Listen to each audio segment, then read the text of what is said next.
Hey everybody, welcome to the Son of Wonder. Mission Impossible Dead Reckoning Part 1 has dropped in theaters, so I figured it would be time to rank all of the 178,000 Mission Impossible movies. Okay, there's only 7. It feels like there's 178,000. But anyway, let's conversationalize. Alright guys, now before we start, I just want to say that none of these movies are bad. At all.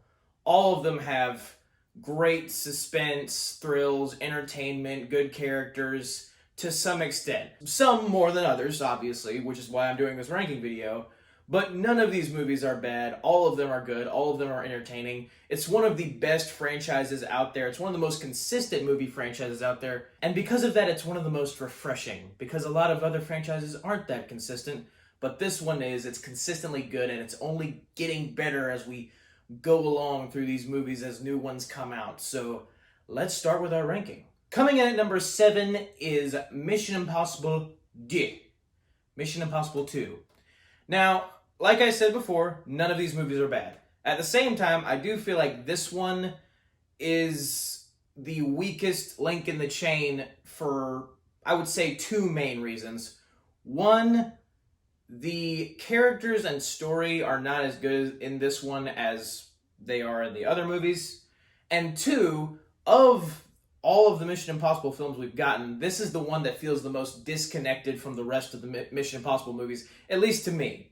Like, in some way, shape, form, or fashion, the movies later down the line that come after this one call back to Mission Impossible 1 or Mission Impossible 3, but no movie has ever called back to this movie. So it feels a little bit disjointed, it feels a little bit disconnected, and none of the plot lines from this film are featured in any of the future movies.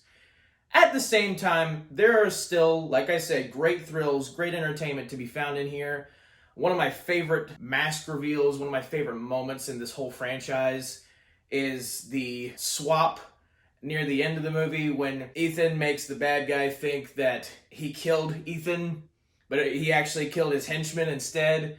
One of the best moments in the franchise because it's acted so well and the suspense is just right. And you know, in the midst of that, it's got a really good third act, and I would actually say a better third act than the first movie does. However, this movie also has the romance, and of all of the Mission Impossible Ethan Hunt romances, this one is by far the worst, just because it's literally, it's the most cheesy.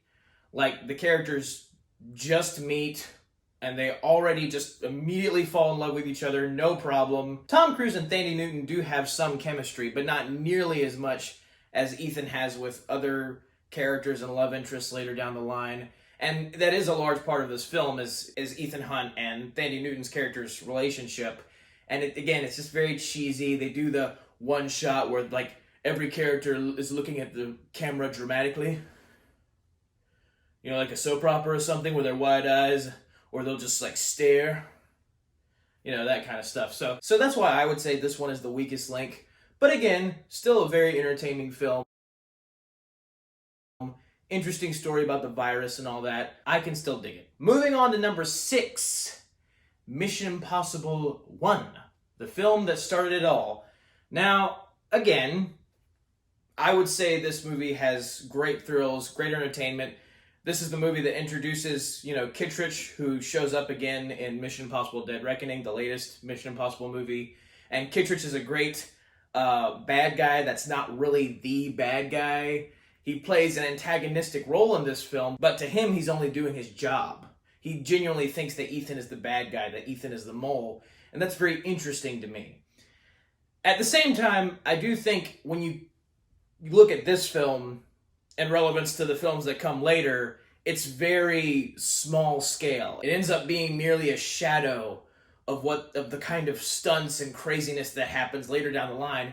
And even the plot. I think the plot is interesting in this movie, where Ethan at first thinks, you know, his team is gone. And it's interesting with this one because the main villain, unlike the other Mission Impossible movies, the main villain isn't revealed, like, who the actual main villain is until near the end of the movie. That's part of the twist. All of it can work, just not as much as the other films.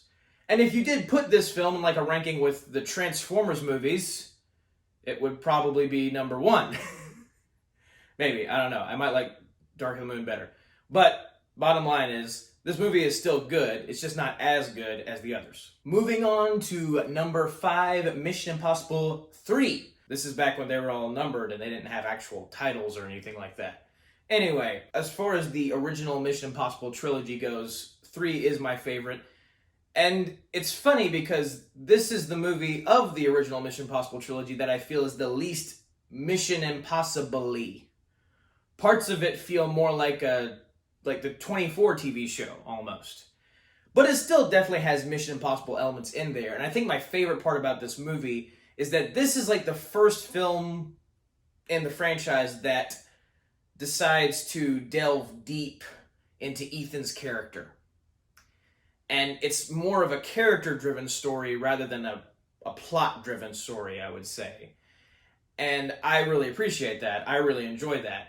And I think giving Ethan a wife and the way they use his relationship with his wife, the story stuff that happens later down the line in relation to that, makes this movie more interesting. It makes this movie better. Also, Philip Seymour Hoffman is a great bad guy. And of course, when I say great, I mean he stinks. Good gosh, he's the worst. Man, he's one of those villains that will really just make you mad. It's like Shawshank Redemption or Patriot. It's like he's just one of those bad guys that you cannot wait to see get defeated because he's so evil. Philip Seymour Hoffman plays him perfectly.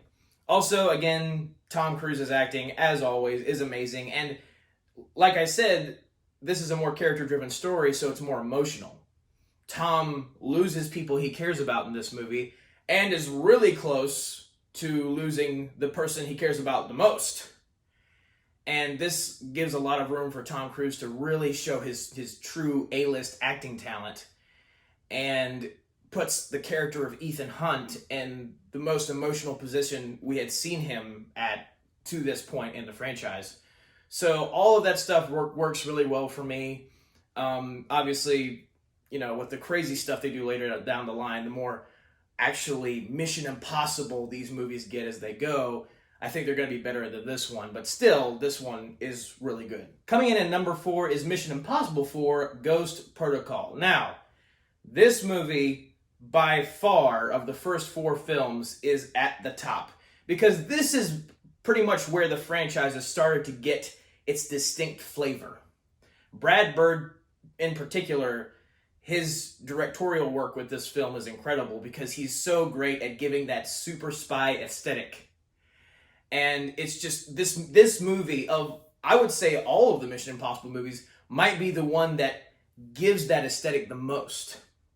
You have all these crazy gadgets that they're using now. They're after like these secret nuclear codes and this bad guy who wants to nuke a city. And again, it is very similar to stuff that happens in the later films, but it's the way they do it in this movie that feels the most super spy to me. And just because it's lower on the list, like right in the middle of the list, again, does not mean it has any overt flaws at all. That's just how good this franchise is. I just think some of the other films have stuff that I like better, that elevate those movies more than this one. But again, this one's amazing. The Burj Khalifa sequence is one of the biggest standout sequences in the entire franchise. I still, every time I watch that sequence, my stomach always drops. Like, just thinking about it, just looking at it. Like, oh, Tom Cruise is actually climbing on the outside of the tallest building in the world. Good grief. It's amazing. And again, when it's real, when you know that the actors are actually doing it, it only can elevate things. It only can make me like your film better if it's real. And also, there's some really great character work with Ethan and Jeremy Renner's character. Their relationship, what you find out happened in Ethan's past between Mission Impossible 3 and Mission Impossible 4 Ghost Protocol. Really interesting stuff there. And Benji is a standout in this movie. This is the film probably where he gets to be the most comedic. Like, this is the movie where he has the most jokes. And for me, all of them land. One of my favorites is when just after Ethan has gotten back into the Burj Khalifa from, you know, having to jump back in the window from the outside of the building, Benji just walks in after he was doing his own task, his own small little task, and he was like, whew, that was not easy. But I did it. And he's so proud of himself. And here Ethan has just done like the most death-defying stunt ever. And he's just like, I did it. It's great. I love Benji, and I love this movie. But coming in at number 3, Mission Impossible Dead Reckoning Part 1. Now again, emphasize, it's just this franchise is so great that you can have a movie like this at number 3. Now, a lot of other people might disagree with me. I don't, it's too early to tell what the general consensus on this movie is. Everybody else seems to be loving it. I don't know if this movie is as good as the 2 movies following it in this list. But this movie is still phenomenal. It's very close to Ghost Protocol for me, but the thing that elevates this movie above Ghost Protocol is the character work. The character work in this movie is amazing. The journey that they take Ethan on, the villains that he faces, only seem like the next logical step in his story. After all of what he's faced in the previous films, the steps taken in this movie seem like the ones that make the most sense. And Haley Atwell's character, to me, is one of the best characters in this franchise, one of my favorite characters, because she has such a compelling story arc. And I am getting a little spoilery in this ranking, because it's hard to talk about the things I like specifically without saying the things I like specifically in these movies. But Haley Atwell's character, Grace, her story arc in this movie is so compelling because she goes from thief who only really cares about herself and the money to caring about Ethan because of how much Ethan cares about her. And she doesn't understand that because she hasn't had anyone like that in her life to that point. At least that we know of. Not anyone like Ethan who truly cares about her. Who truly is concerned for her well-being. Who wants her to be a better person. And Haley Atwell and Tom Cruise just have such great chemistry. They might be my favorite duo in this entire franchise. They have such good chemistry. They work so well together. And I love how Haley Atwell's character has vulnerability that you see when she's sad, you see when she's scared. And that only makes the character so three-dimensional. Instead of just this flat, like, oh, I don't really know what makes you tick, that kind of thing. But Haley Atwell's character is just written so well. And of course, this movie has some of the craziest stunts in the franchise at this point. So it's always going to be entertaining, but it's that core relationship between Ethan Hunt and Grace that I love the most. All right, now I'm going to tell you guys that my number 2 Mission Impossible movie is Fallout. But I still am not entirely sure. This movie and the next movie might as well be tied. I literally just go back and forth. As I'm filming this video, I'm literally going back and forth in my head between which ones I love the most. And I just don't know. They're pretty even Steven. But this movie is an absolute roller coaster ride. It is basically the Dark Knight of the Mission Impossible films. And that might be overstating it, but legitimately, it starts with something crazy, and it doesn't stop. It just keeps going until the climax and the plot lines are resolved. But I mean, it is an absolute roller coaster ride. Henry Cavill is a beast in this movie. I mean, he is legendary. Legendary. Like, he brings the gravitas to this film. Every time he talks, every time he says something. Dude's got a voice, too. And his action sequences are so visceral just because of how big Henry Cavill actually is. And also, I love how they implement Ethan Hunt's wife in this movie and what that means for Ethan's character, and finally resolving that, finally revealing more about what exactly happened between MI3 and MI4. And they do it in such an awesome way, and even how that relates to Ilsa being the new love in Ethan's life after Ethan and his wife had to separate.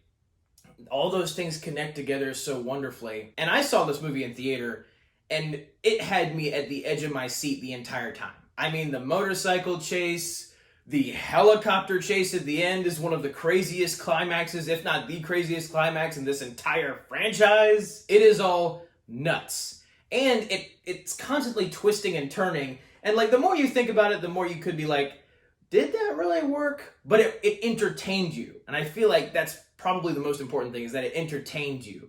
It needs to be able to be justified. And I think it's justified just enough to where they can reveal something, they can take a sharp turn here in the story, and you're like, whoa, what was that? And you roll with it because it's awesome. And, you know, it only contributes to the roller coaster ride of this film. Insane stunts. Again, Tom Cruise is amazing. Benji, Luther. I'm so glad that they've stuck with that ensemble for these past 3 movies. Is Benji, Luther, and Ethan and Ilsa. They are a great ensemble. And I like how Ilsa kind of finally becomes a full-fledged good guy in this movie, when she's sort of been like a, you know, quadruple agent in the previous ones.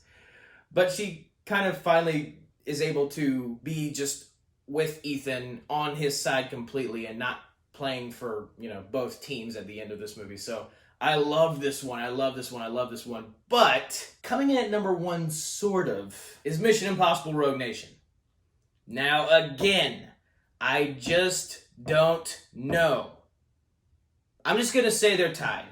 I'm going to say they're tied to save time because I love both of these movies pretty equally. I love this movie because it almost is like a paranoia thriller at certain times, as Ethan is learning more about the Syndicate and learning more about Ilsa's place in it and how all of these pieces in the puzzle fit together. Solomon Lane is one of the best bad guys. I would probably say the best bad guy in the franchise. I don't remember the actor's name, but he plays Lane so perfectly. He's so monotone. His voice is so distinct.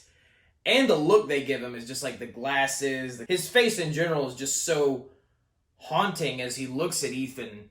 And so he's such a great villain. But I think Benji's also the best in this movie because not only does he get to be comedic, he also fully gets to show Ethan how much he's committed to him as his friend. And then even if the entire government is after them, Benji's going to stick by Ethan's side. And this is the movie that solidifies that the most. And I like how Jeremy Renner's character is still in the fold, teaming up with Luther in this movie. That's a great dynamic as well. All of the characters and actors have such good chemistry with each other in this movie especially. It takes some of the best parts of Ghost Protocol, that super spy aesthetic, adds some paranoia thriller in there, adds Ethan, like he always does, going rogue, but for a very specific purpose. He has to find the Syndicate. And the idea of an anti-IMF, the idea of the evil version of what the IMF is such a brilliant idea, and they keep it secretive, they keep it covert. This movie also happens to have my favorite mask reveal in the entire franchise.